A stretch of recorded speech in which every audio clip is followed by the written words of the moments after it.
About 3/4 of those claiming means-tested working age benefits will see a change in their entitlement as a result of the switch to universal credit. That creates lots of winners and losers. About 4.2 million people will see a gain from the change, and about 4.6 million will see a loss.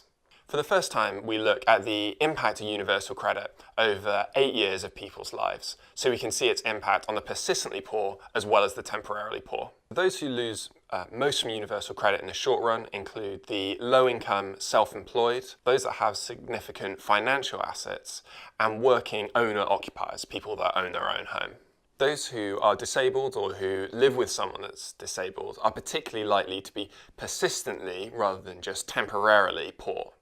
And that matters because universal credit makes a number of changes to the way that it treats disability. For disabled people who live alone and who struggle with basic living activities, things like preparing food, they can see a reduction in their disability awards under universal credit by as much as £2,200 per year. For other disabled people, those who aren't assessed as having basic living difficulties, but who are assessed as being quite far from work, they can see an increase in their award as a result of universal credit, with the disability element of their award going up by as much as £1,100 per year.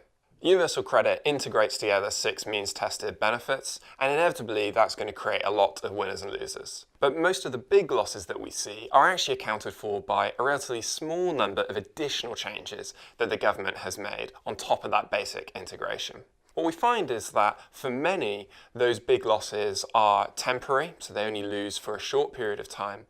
But nonetheless, we still find that universal credit hits the persistently poorest more than other groups.